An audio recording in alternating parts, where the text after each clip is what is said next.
Hey there, Niyama Shang here, leader of Trailblazers and founder of the Trailblazer Collective. And today, I'm really excited because we get to do something different. We get to have a conversation with one of the biggest Mavericks, Trailblazers, outliers that I know. His name is David Taylor-Klaus, and he's been someone that I've had conversations with on this platform a few different times. And each time that we come in, there's been a different focus as well as a different level of insight that I've gotten and a deeper connection of conversation as well. Today, I'm happy to bring to just have a conversation with David for around something that is actually really exciting in both of his worlds, which is David has recently launched a book. It's called Mindset Mondays with DTK: 52 Ways to Rewire Your Thinking and Transform Your Life. So today we get to play. We got to play here a bit with DTK. You'll hear me call him that, David Taylor-Klaus. And we'll also get a chance to explore how he was able to leverage some of, actually all of who he was, to be able to bring this thing to life, this book to life, as well as give you some insights and some things that you can do when it comes to getting the book yourself and learning from all the different wisdom and the different things that DTK has brought to life through this work. So, David, I am thrilled to be able to have this conversation with you. I think I just get really excited for wherever this conversation happens to go. I hold you in high regard, and I deeply respect you. I'm glad that you and I get to have a conversation today.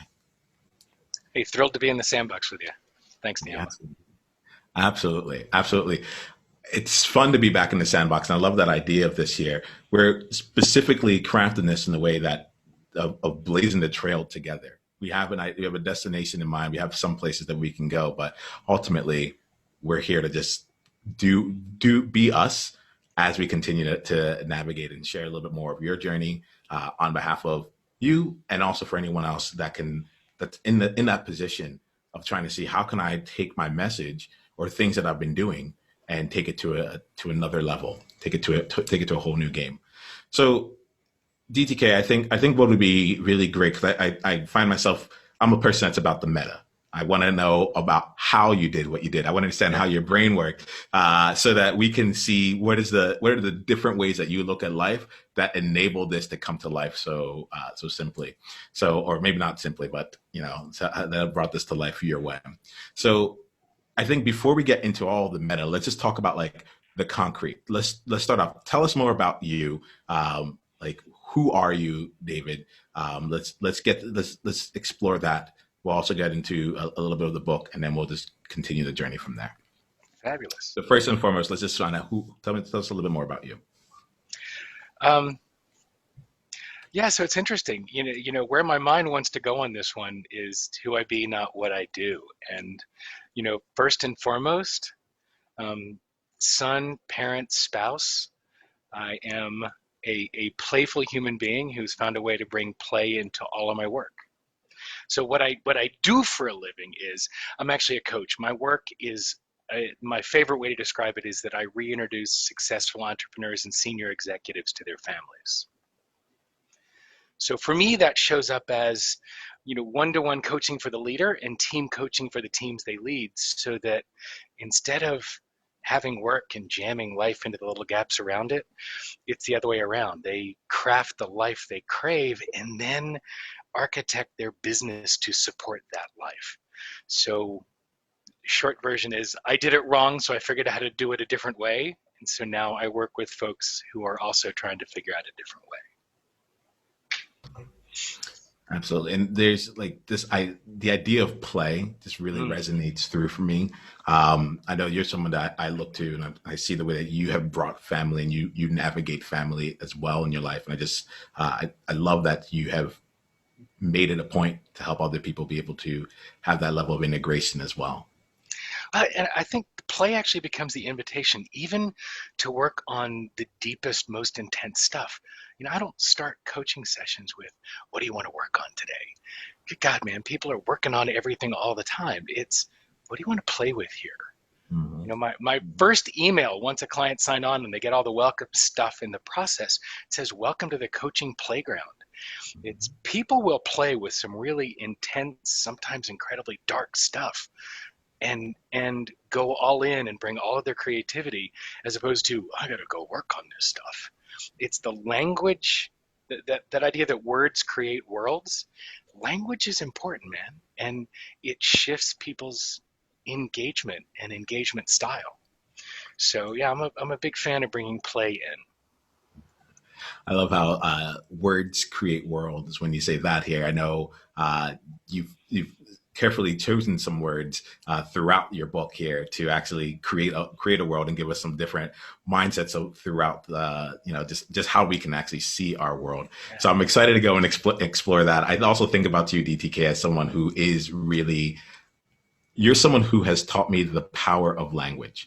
You've been a great mentor along that path there, and I noticed the language that I choose to use. Uh, it's actually been influenced by our conversations and also by the attention that you bring to it. So I'm really excited to be in this conversation. I want to make sure I share that with you as well. Thank you. Absolutely. So like we're definitely going to play today. We're definitely going to play. I want to also just get into the book a little bit here. So tell us a little bit more about this Mindset Mondays with DTK, 52 ways to rewire your thinking and transform your life. Give us a little bit of an insight into the book itself, and then we'll go into like your process and keep playing from there. So Mindset Mondays actually started with a business card. All of my business cards have quotes on the back.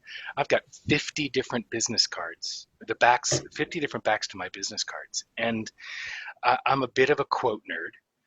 Like I said, Judith Glaser, the words create worlds is actually a quote from Judith Glaser, one of my mentors. And I collect beautiful words because I think independent of how I use words to describe things and express things, I'm a collector of brilliantly concise quotes. And when I was looking in 2017 for a way to get more comfortable and more facile in front of a camera and more fluid with my point of view and talking about it, my marketing person and I sat down and she looked at me, she said, "Come on, man, we've just done all these cards and narrowed it down from hundreds of quotes to these 50. What if you did a weekly live broadcast where you grabbed one of the cards and just riffed for 10 minutes every Monday morning?" It's like, holy crap, we can make this about mindset. And then it just exploded from there. This was totally a self-serving motivation. Flip on a camera, get over the nerves, get comfortable with my content, and then make it more of an exchange, start interacting with folks in the community. And the feedback I started getting from the community, the messages back and forth during the live broadcast, and the people who listened to these things that were posted on Facebook for the weeks and weeks after each live broadcast, started to surface how much of a shift they were experiencing just from opening up a new mindset. And so as I what felt like slogged through the first 3 months, and then it became the first 6 months, as I started approaching a year, it was like, holy crap, I have learned so much about mindset, and the people in this community have learned so much about mindset. There's got to be a story here. And that story turned into a book. But the difference is, I read something in 2015, some research that the Pew Trust did. It got me kind of upset. I mean, I got a stack of books here, and I've got a bookshelf full of books over there. And I live with somebody who's published several. And I know how much effort my wife has put into every book that she's ever created. And I know my friends who have written and published books, how much of their essence and life and energy and effort they pour into those several hundred pages.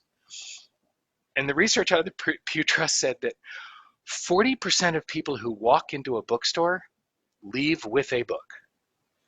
And what's worse is 41% of the people who buy a book read past the first chapter. It's like, that's crushing. Most books are shelfware. And I don't know if I was uncomfortable or disgusted, but what I was committed to doing is if I was going to tell this story, if I was going to put these stories out there, it was going to be designed to be something that people use. And so we can talk more about what the elements are, but idea of a framework for people to use to make what they learn, take what they learn and make it real, and a mechanism for them to actually interact with it on an ongoing basis. So I actually created this book with, I took a lot of help from folks around me, and I had somebody help me craft this book as well.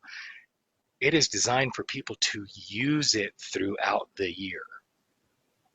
So it's part labor of love, part book, part outcome cascade of a self-serving effort.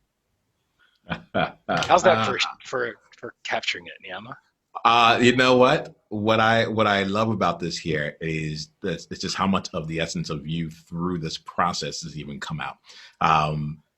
What I would love to do really quickly is to slow down a bit on this. And the moment I hear something like, and then it just exploded from there, I was like, all right. So like in the moment of combustion, like, can we just go to that moment and just kind of like slow that down, rewind that, slow that down? Because there's a lot of different things that I was hearing throughout this year. One of them is this book started from a business card. Did I get that right? Absolutely. Okay. So like some of the things that was really like striking to me, you had an idea before before 2017 to like create these cards that would have a quote on it because words are really important to you, right? And then you got done that.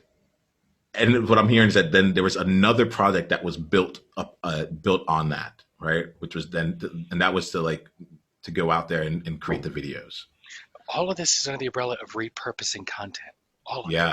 Yeah. This is what I'm feeling here. This is what I'm feeling. Like that's what I want to call out first and foremost. Like just the commitment to repurposing. It's like it was almost like the book itself had started being written back when the card was out, and you didn't even have insight in it. Did you know that you were going to write a book at that time? I guess that's the question that's on my mind.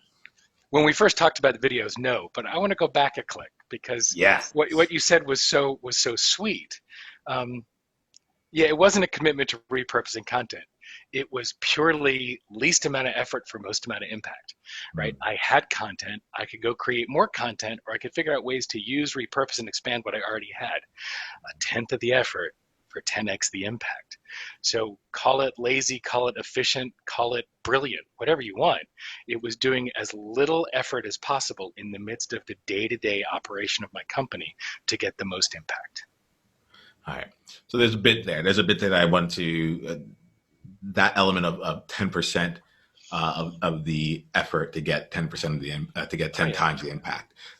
That's massive. And you've talked about that before. And I love how you bring that into the space. That's huge. Absolutely. I would probably call it laziness. Right. I'm like, be lazier, be lazier. You're working way too hard. Be lazy. So, I'd love to I want to explore this here because I'm hearing the overarching, like, this is what I did.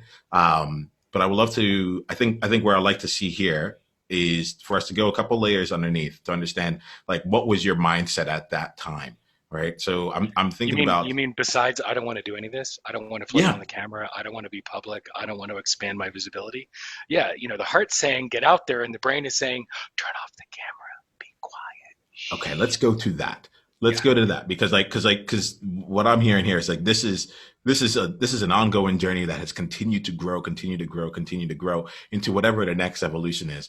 I'm realizing this, we're having this conversation that this book is not the end either. We're just at a point in time before the next thing that grows from this grows. And I really want to call that out here.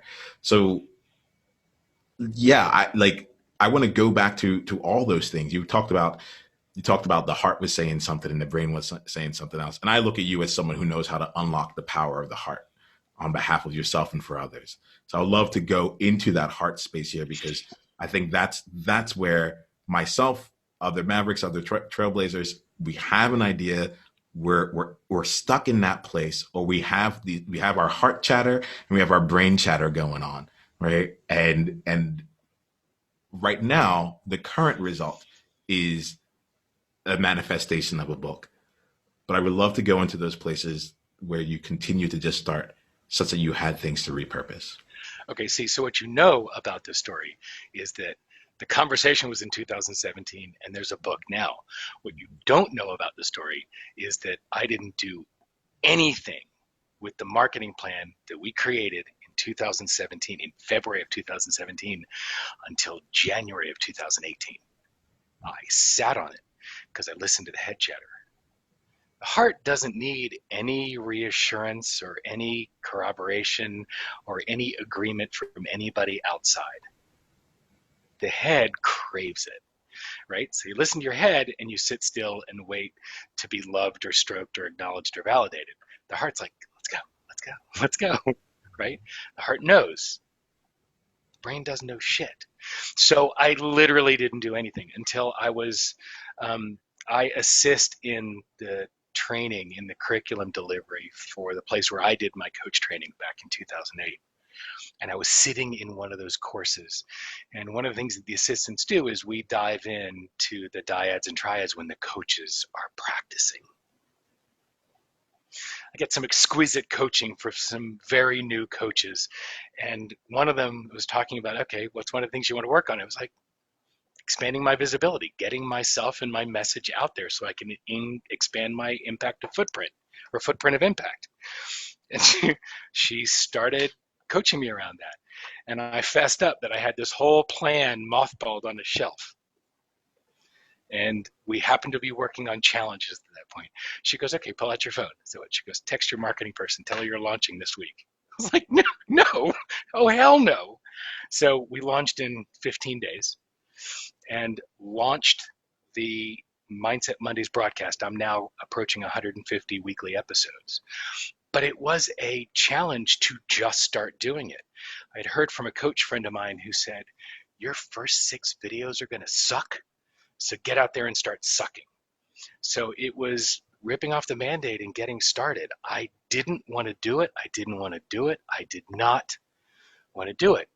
But I made a commitment to this coach in a challenge to do it. I flipped the switch with my marketing person. And I posted something that afternoon that said I was starting the broadcast on Groundhog Day so that next year at Groundhog Day, my life didn't look the same. And damn it, I launched it. And so at that point, and here's the part that's fun for us, Niyama, I started it. And once I started it, it was like, okay, well, I got to do this, right? So I leaned in. Yeah. So like, this is like, I'm also, as we talk, I get really curious as to what is your, how do I say it? Your path to your own unique success. Like, what are the things that work for you? And so some of the things I'm hearing from you here in this case was, there was an element of visibility that was already showing up for you, and you were having a conversation around it.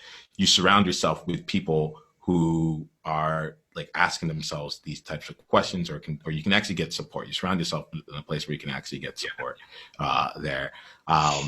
You heard the challenge, and you answered the call at that point, and you just got started. Is there anything else that you would say, like in terms of that, like initial part of there's another piece to it. There's the piece of outing myself. You can't, you can just get started, but you can also be in your own, in your own dark corner, pretending that you can do this all by yourself. There's a difference between saying to the public, and whether it's any single point of external accountability, the bigger that point of accountability is, the more likely I am to keep it going. Announcing to the world that I'm starting this broadcast, damn it, I'm going to start it, right? Announcing that I'm going to do the book, I had to do the book. So by putting myself out there, and whether it's fear of rejection, shame, or just determination that I'm going to do it once I say that I'm going to do it, or a combination of all of them, once I out myself that this is coming, I got to do it. Yeah, I love that here, and part of why I want to call this out here, it's really for you trailblazers out there that are listening to this or watching this. There's this element here of we're finding David's path as he's creating this here, and I get really excited to see just how you're able to find that 10%, of the effort. And as we're doing this here, I want to invite you to also play for yourself. What is your path? What are the things that, think of a project, think of something that has come up for you recently, and how were you able to just really take that from 0 to 1 and get that started, and I love being able to explore this with you, David, because I don't know. There's elements of this where I'm like, elements of it that feel really familiar. It feels familiar for me in my own stories and some of the things that I've gotten done. And as you say it, I'm like, oh, that's another tool that I can use the next time I'm stepping into something that's beyond my comfort zone. Oh wait, that's right. This has worked for me as I've walked out into uncharted territory in the past. So I'm appreciative that we're spending some time on this and just like seeing what's going on for you in the heart there. So you got started on this mindset Mondays. You're now 150 episodes in. Tell me here. We kind of got into we started with the business card. You reach a place of like, okay, there's a visibility challenge. Thank you for calling yourself out on the fact that like it didn't just happen overnight. It wasn't like I had this insight and then next thing you know, I'm building a community. I'm doing these weekly sessions here. There was time.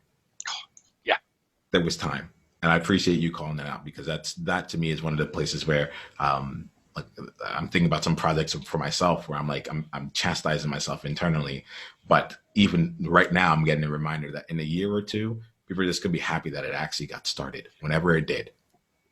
yeah, and that's one of the other key steps is peeling off the judgment for not having started it already, not having it done already, not doing it bigger, better, faster, more, smarter. I had several points along the way where I picked up the billy club and started beating myself up for all the things or the ways that it wasn't. And I noticed how many points along the way that I had to check in with that. You know, am I holding the billy club or am I holding the back scratcher? It's easy to look at it from the end and say, God, that looks so easy. It's all smooth. It's all fluid. No, man, there are bumps along the way. And I had a lot of times to dance with judgment versus blameless discernment. Am I voting on how it went, or am I just assessing, oh, this is where it is, this is what's happened? It's super easy to tip out of blameless discernment into judgment, and judgment just is sand in the gears. It doesn't help. And I'll tell you, this is important because it also kept me from asking for help. Mm. Like, All right, let's damn it, talk I'm gonna about do that. this myself. Yeah. And you and I were sitting in a circle with Rich Littman, and when he read the article from Amanda Palmer, or a snippet of an article from Amanda Palmer, crazy author, performance artist, musician, married to Neil Gaiman. She's a trip, and her article, "Take the F and Donuts," was brilliance. Because it was a love letter to her younger self and all the creatives in her world that had this perverse fantasy that they had to do things themselves, because when it's hard it's better, and when you do it by yourself it's grander. And that's all bullshit. And so asking for help is the ultimate strength, and it's what made this book possible. Lorishire is the woman who helped me write this book. This book wouldn't have happened without her. The collaboration we had enabled me to birth this book. Otherwise, I would have been in an interminable 10-year pregnancy. So I would say one of the fantasies that you get over by putting your stuff out in the world is doing it alone is insane. Asking for help is strength. That's really wonderful there. I think I find myself curious, like you mentioned Lorishire. Like, what were some things that, like, in general, she was able to help you, like, navigate? What were some of the elements that you ran into where you're like, I would love some help on this? For me, it's extracting the story from my head, because uh, one of the ways, and you've heard a number of my broadcasts, and you've heard me as we've had conversations, my thinking goes in tangents. And the challenge for an audience is that I can bring them all 5 threads back together. And even if I've got no script, that's what I do. That can be exhausting in a book. And so part of what Laurie helped me do was channel all of it and really pull off what was a distraction and keep a thread.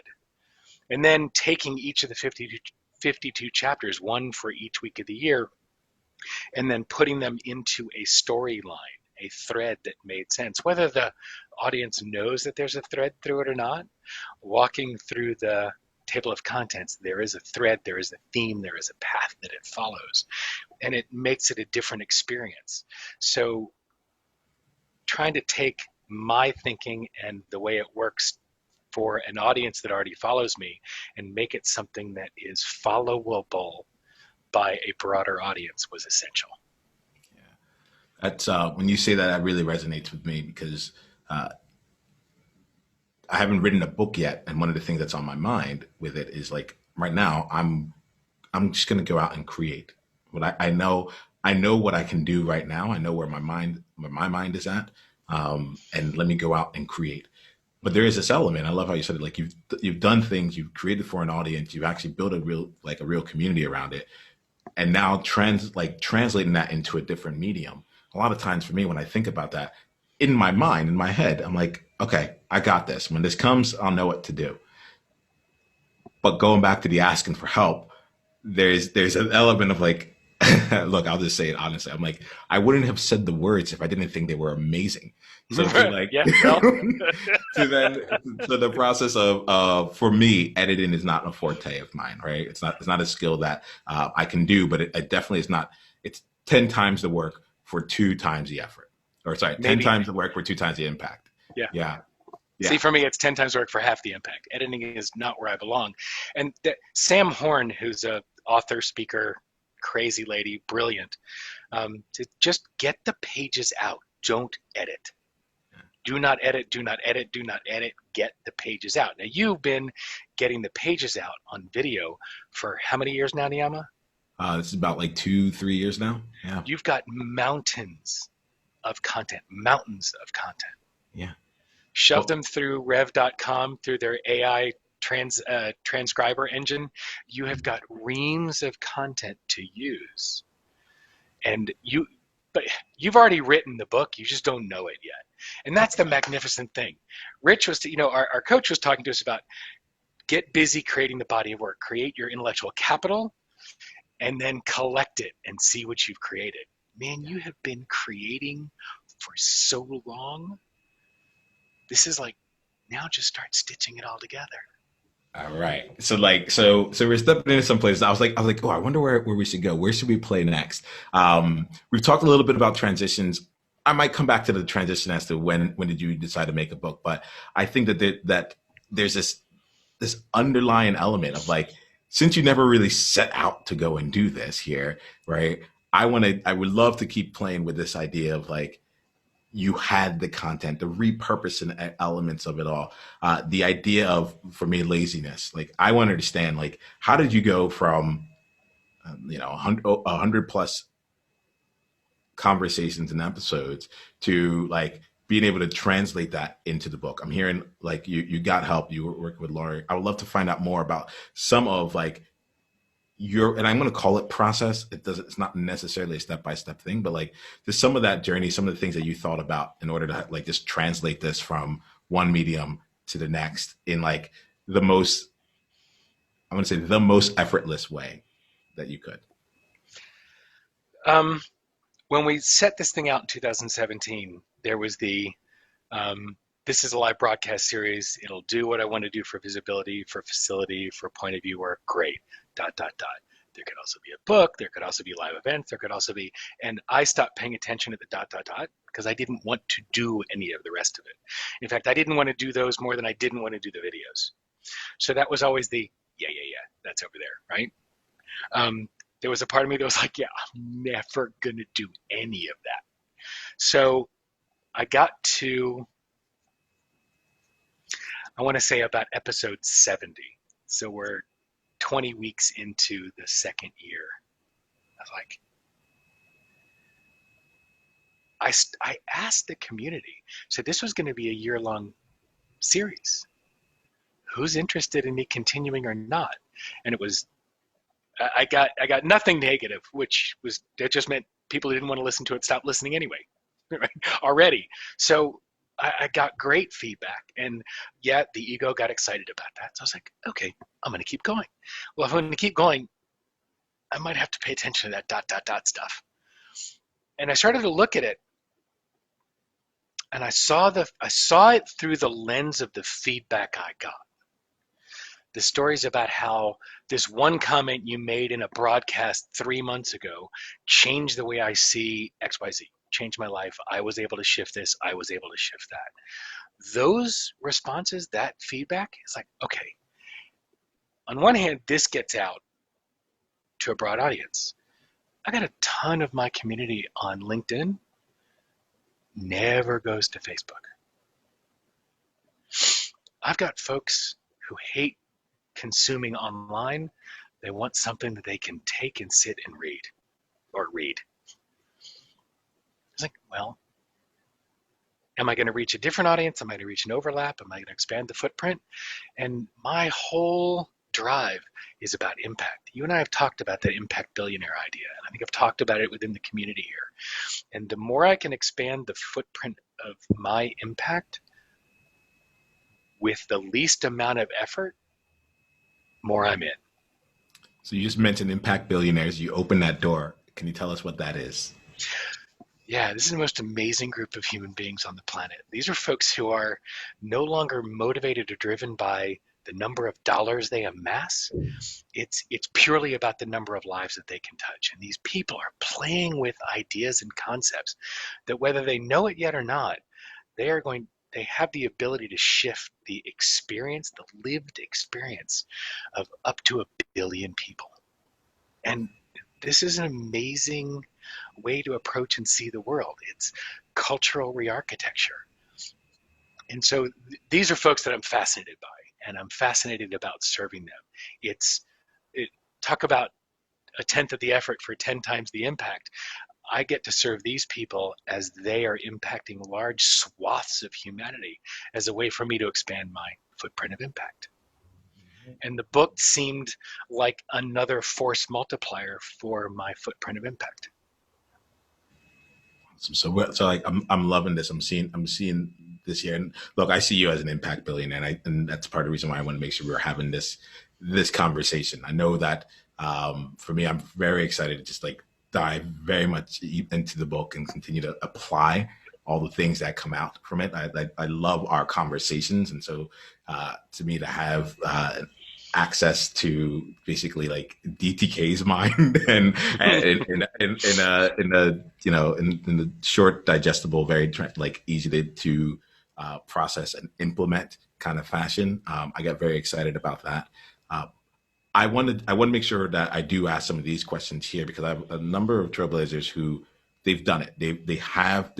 They're like me, right? In fact, I can even just be selfish, and I think that in me being selfish, it will serve everyone as well. Right. Like you talked earlier, I have a lot of content. There's a lot of things that are coming out. It's like that's part of what I do. I would love to follow that path of like, just being lazy, the 10% of the effort to 10 times the impact.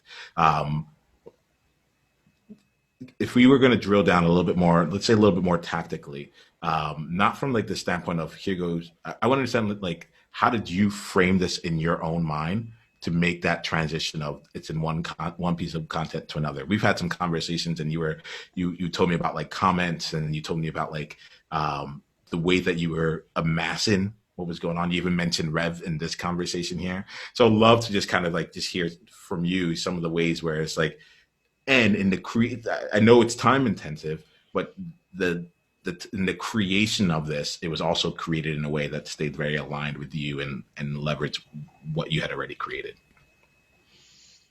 I mean, so when I'm hearing the question is both the tactical and the meta at the same time. Precisely. Okay. Precisely. The sharing a bunch of videos with people to try to support you in collecting these stories is a cumbersome way for people to do it. No matter how fast either one of us speaks, videos pace the way the videos pace. And you can either amp the speed and shift the experience, or you can collect the content. I went through and shoved them through Rev's engine, pulled down the transcriptions, had my assistant pull the chat thread for each post was placed inside a group and on Facebook. And now they're also onto YouTube. So I have 3 different places where comments collect and where I'm exchanging with where I'm commenting back with these folks and having conversations. So my assistant went through and yanked the comments thread from each one of these and shoved them into a Google Doc. And so once every couple of weeks, she would spend a few minutes, cut, paste, done, boom, done. And that document just expanded. So all the content's in one place. There's a comment I heard as I'm going through the publishing process. The best way to, I'm jumping ahead, stay with me. The best way to create the keywords that work for Amazon's search engine is to take the first several 4- and 5-star reviews that you get. I like how positive they are. Yeah, the 4- and 5-star reviews, right? Take the comments from those, the phrases in there, and use them as your keywords, because those are folks who have read it and experienced it. Use their language, you're more likely to have those work in the Amazon search engine. Because what the author thinks and what the audience think don't always align, right? So what you think the threads are in your content and what the real threads are that the audience are going to respond to, not necessarily the same, right? I wouldn't necessarily have thought, just because I called it Mindset Mondays, that that's where the shift was going to be. So looking through all the stories, even just doing searches against it to see what words are showing up most often, going through the content and seeing what the themes and the threads are, and having somebody else go through it is incredible, because you'll see things that you absolutely do not. So on the phone with a friend of mine yesterday who's several months ahead in terms of publishing his book, and his book is called Jesus Goes to Hollywood. It's a memoir, and it's a story about addiction and recovery. And one thing he never thought it was a love story. And 5 people in the first 20 reviews said it's a magnificent love story. And people are seeing a thread that he never saw or thought of. He gets it, but that's not the way he would describe it. So he started to play with the keywords in the book description, and his book sales went up because it's actually tied to what people are responding to. So take that back to the beginning of the creation process. Let somebody that's not you or part of your community scan through, skim through, read, and start seeing where the threads are.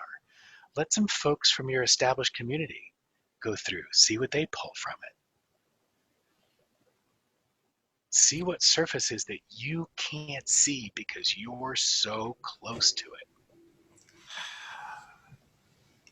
That sound right there is what I was experiencing as you were saying this. And the reason for that is I didn't realize it, but there was a tension. There's a tension that I've allowed to creep in different areas. And the tension was, okay, well, how do you know that it'll be good? How do you get it right? How do you get it right? Will this be good enough? What will people think? All those kinds of questions. If I'm looking to repurpose it later on? Like, should I have the themes ready to go right now from the very beginning? Actually, I do want to ask you about that.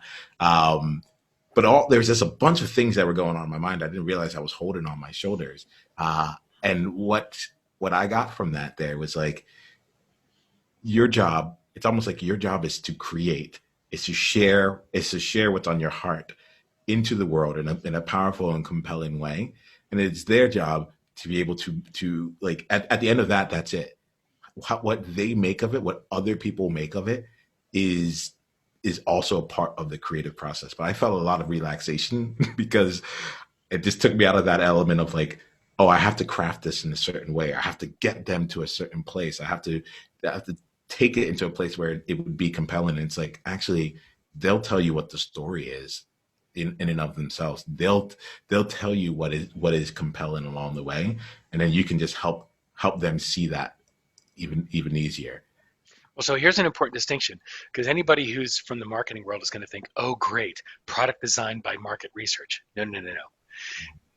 The content that you've created is still content from the heart. You're not sitting there saying, okay, what do I have to talk about today? What are the most people going to respond to?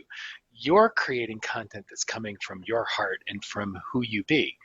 So this is not designing something that you've got no connection to because it's all about what they want. So you're not creating something that's hollow, right? This is about what's the language that they're going to resonate with. So you're looking for feedback. It's still got to come from who you be. So that's an important piece of this. And I'm saying that because it's not just the two of us in a conversation, because there are other people listening. Because I know that no matter what the language is that in the threads that you find in the story, I know you well enough to know it's still going to come from your heart and come from here. And I want that to be an out loud piece of the conversation anyway. This is not I'm thrilled creating that a shell. This is like, got to be core.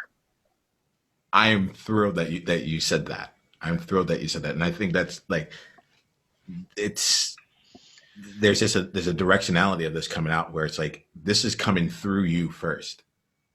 This is coming through you. This is coming from the heart. This is coming. This is what you need to express in the world. This is you.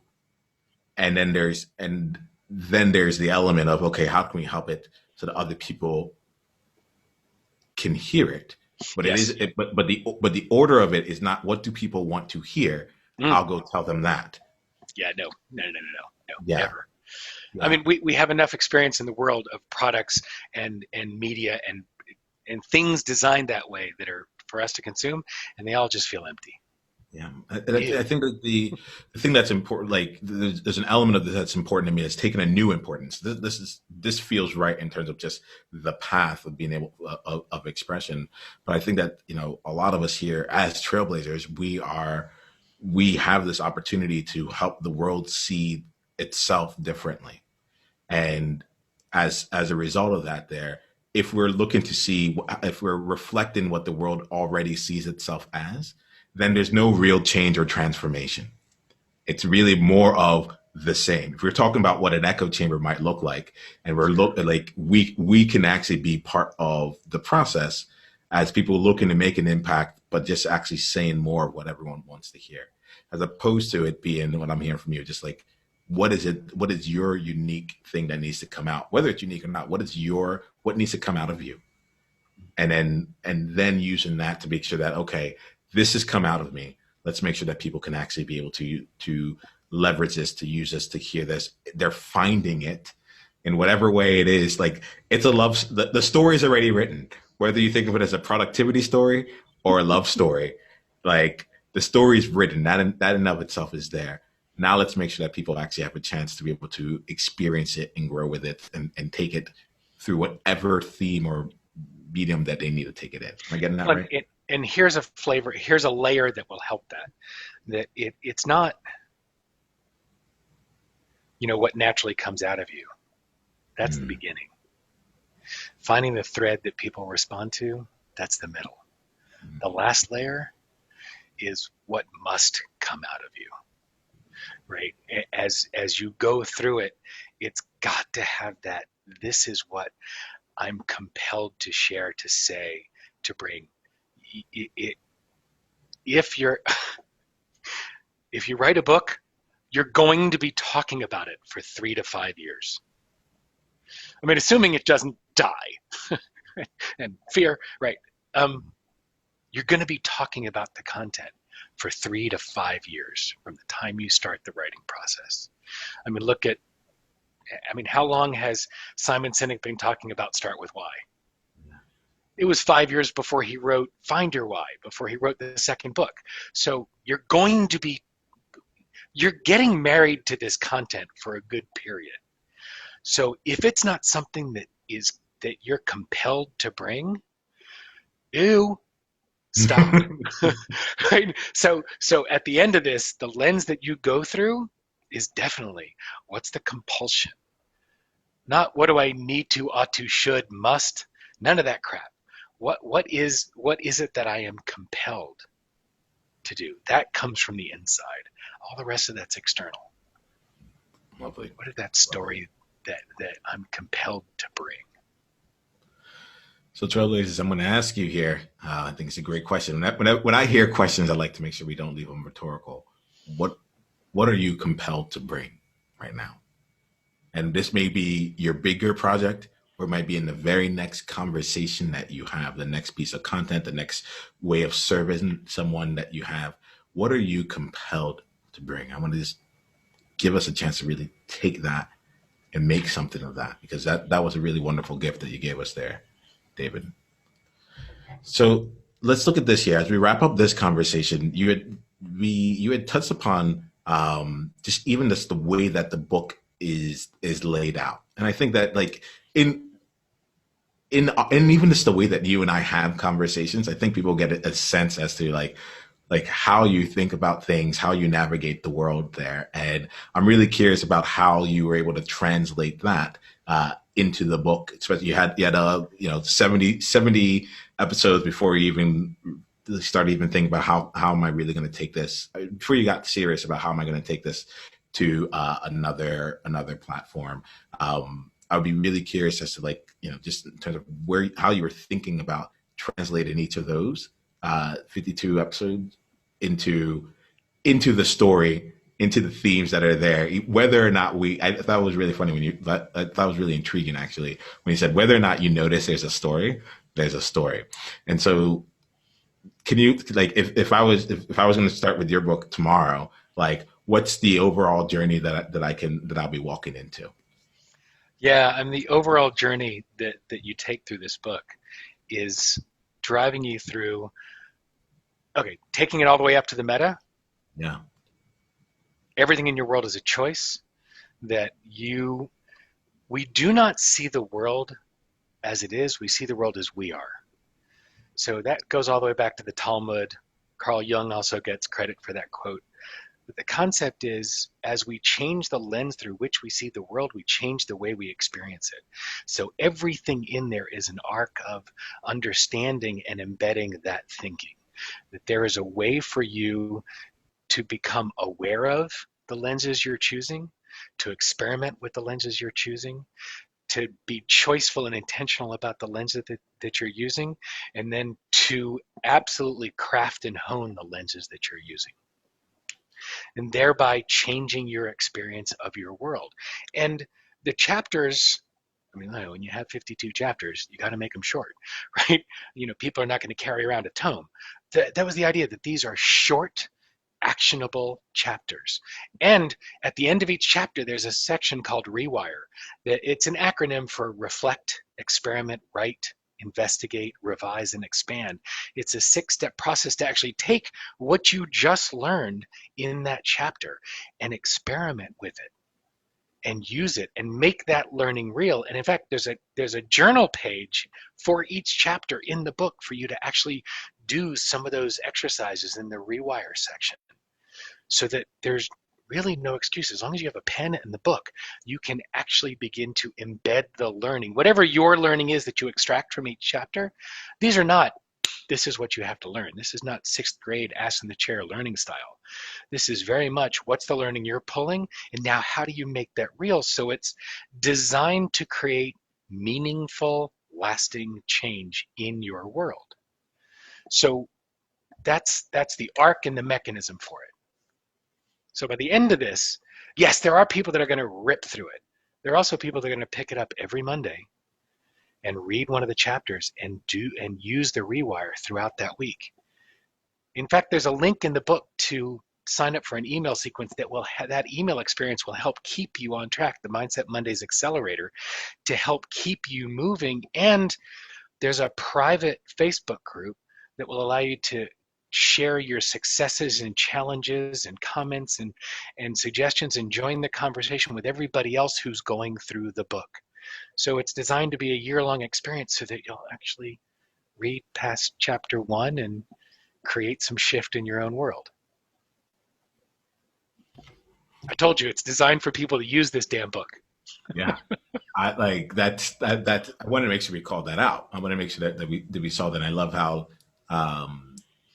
you've been able to bring a lot of your different experiences to be able to translate it into the text, into this place where, and it seems like you give them a choose your own adventure. And I think this also comes back to the element of relaxation. Absolutely. It's like, look, some people are going to read right through it. Some people are going to read and just read it. Some people are going to read through it and do all the exercises.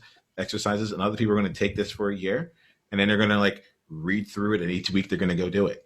And then some people might do it for a year and then go do the next year, do the same thing backwards, like and then come back and go the opposite direction and see. I actually had some 52-sided dice created to play with the idea of pick your chapter.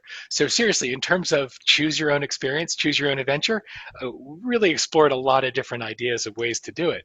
And Yes, getting 52-sided die created is a whole rabbit hole on the internet.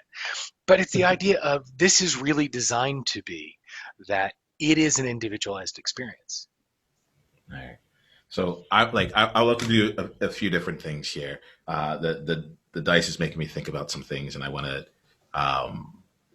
I want to call out some things here. One of the things is that I really respect you, and I love how you're leaning into your own creativity. Right. When I saw the 52 sided dice, one blue, one white there, it resonated very deeply. It resonated deeply because this to me said, here goes someone who is just committing himself to the thoughts on his mind, the creative expressions, like it led down a path of like, how do I actually create this here? And what I get is a sense of like, this too also had space, the idea of a 52 sided die, and a very simple way to, like you said, play while still doing all this work here. That really excites me. That really excites me because I know we're going to have ongoing experiences around this here. One of the things that we're looking into is how we can bring an experience for people to actually come out and go into it, to basically play with the book with you, and enter a sandbox with us, like in real time, and play through some of this. Please bring the dice, and let's see what we create from that. So Trailblazers, look out for that. Where there's going to be an opportunity to come and actually play in this space here. You can go to niyamashan.com to be able to get the invitation to that experience. But we'll make sure that you have an opportunity to continue to dive and be in this space of actually applying a lot of what you heard here, and also some of the great things that are happening within the book and for yourself. All right. David, I also want to just note you, and just the way that your mind works, the way that you find you're committed. I think that's what I'm feeling is commitment and integrity. It's like you're someone who plays. So how does that work through everything that you do? You're someone who shows up and really plays from the heart. And so how does that come through? And I really wanted to say, like, it's like we're talking. It's interesting. It's Mindset Mondays, but it's like when I think about it here, knowing you, there's so much that also hits the heart along the way. And I just wanted to say thank you for bringing your heart to this conversation. Thank you for letting us know more about your process, because I can see how, like, the heart has come out throughout all that, and I'm really excited to continue to dive down the path of what takes place however I choose to play the journey, and how all of us choose to play here, and as we choose our adventure. A number of us are going to want to continue the adventure with you, DTK. So can you share with us, like, how we can go about doing that? I alluded to you and I having something in the future where we can work with people in real time. But for anyone else that's looking to get their hands on the book or and stay in your world, where can they go? Beautiful, thank you. Mindset Mondays. So there's a Facebook group that will give you easy access to the live broadcasts, and that's facebook.com/group/Mindset Mondays. You can always go to mindsetmondayswithdtk.com. That'll point you towards the book, point you towards the broadcast. It's a great central point to find access to all of this. Once you've got the book, there's an invitation to the Mindset Mondays Accelerator, so that you have those two pieces to play off each other.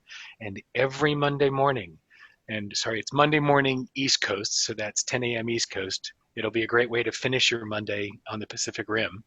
And it's a 10 to 12-minute broadcast to get your mind spinning a little bit. Wonderful. Wonderful. We're really much about that here, just having that thought provoking element of it all. So, David, as we wrap up for today, I'd love to give you the space to play and leave us with one. I call it an outsight. It's not an insight, because it's something that we are receiving, right? So if you can leave us with one outsight that you'd love to have germinate within us, have like this, even a small little seed for us to take away from this conversation, what might that outsight be? Yeah, and Thank you for asking that, because I'm looking at the little chalkboard behind you, outliers, pioneers, and mavericks. And I realize one of the things that happens when you're out in front, when you're creating a path, and there's both the compulsion from the inside to draw you to create and to lead. There's also an unfortunate common outcome of isolation, right? Because you are out in front, you're creating the path. That trailblazer piece can be super lonely. Just because you're an outlier, just because you're a trailblazer, just because you're a maverick, doesn't mean you don't ask for help and you don't have access to it. So the question that's open to all outliers, pioneers, and mavericks is, where's the support that's already there and available for you? Where can you seek that support, that 10% effort for 100x outcome? Thank you, David. I'm going to let that question sit there. I'm looking forward to the ongoing success of the book. I'm looking forward to the ongoing success of people's lives being transformed and their mindsets being shifted on a regular basis. Thank you for playing the game that you play. Thank you for being the human that you are. I'm thrilled we got to spend this time together. I'm thrilled that we can all go on this journey with you as well. All right. I'm really looking forward to it. Mindset Mondays with DTK. Beautiful, Nama. Thanks for letting me jump in the sandbox with you. Joy. Hey, Niyama here. Hit the subscribe button if you haven't yet, and then go ahead and leave one of your insights from today's video in the comments below. If you're looking to take this deeper, you can go and watch another video, or you can go to niyama.com/tribe to get exclusive invitation to our tribe member only events. I'll see you soon.